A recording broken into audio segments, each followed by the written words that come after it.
un petit face cam là pendant que je suis en voiture. C'est un peu le seul moment là que je trouve en ce moment pour pouvoir vous parler. Et du coup je voulais faire un peu un update sur Adriana par rapport à la nuit. En fait ça fait là ça fait 3 nuits de suite que je dors quasiment pas, parce qu'Adriana elle fait des phases d'éveil, donc elle pleure pas, donc elle n'a pas forcément d'inconfort, mais elle est en phase d'éveil, donc elle se réveille entre 1h à 2h, mais ça plusieurs fois dans la nuit, donc 1h à 2h. Elle se rendort en 1h, donc il me faut 1h pour la rendormir, donc ça fait déjà 3 heures sans dormir, peut-être x 2, parce que du coup elle me le fait entre, je dirais que c'est entre minuit et 6h du matin. Donc entre minuit et 6h du matin, je fais ça bien 2-3 fois, et après elle redort 1h, 1h30. Donc en fait j'ai l'impression qu'il y a un gros problème. Alors je pense pas qu'elle confond. Du coup voilà, je suis juste KO, en plus je vais être indisposée, du coup je suis 2 fois plus fatiguée, mais j'ai envie de dire que c'est un peu la suite de la continuité de ce qu'on a vécu avec Georgia.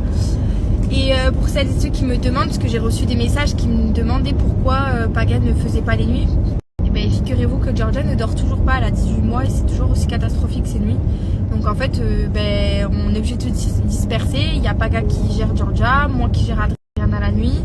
Et en vrai, je vais pas vous cacher que Paga il est tout autant KO que moi, parce que il dort pas non plus. Donc voilà, on a les 2 petites en ce moment qui dorment pas, et on espère vraiment que ça va rentrer dans l'ordre. Alors pour Georgia, on n'a plus vraiment d'espoir parce qu'elle a 18 mois, donc on se dit bon au point où on en est, voilà.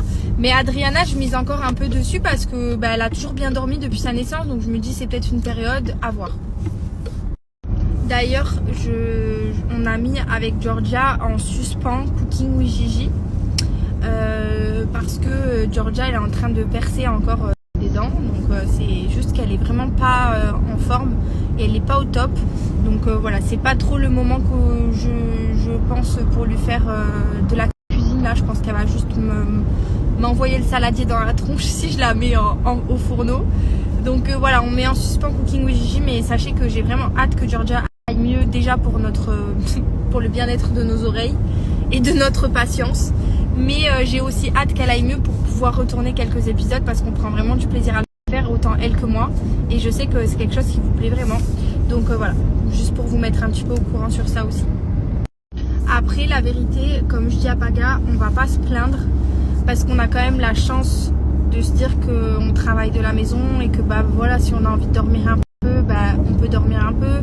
Je sais qu'il y a plein de mamans qui me suivent et qui vivent des nuits comme nous catastrophiques, et qui pour autant doivent se lever à 7h du mat pour enchaîner des journées de boulot hyper intenses.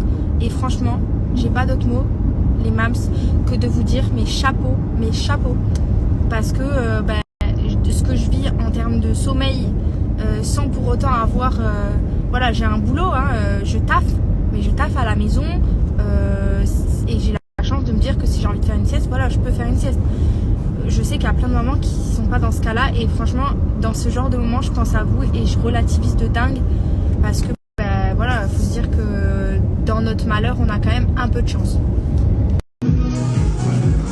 Aïe, je peux pas me la boire.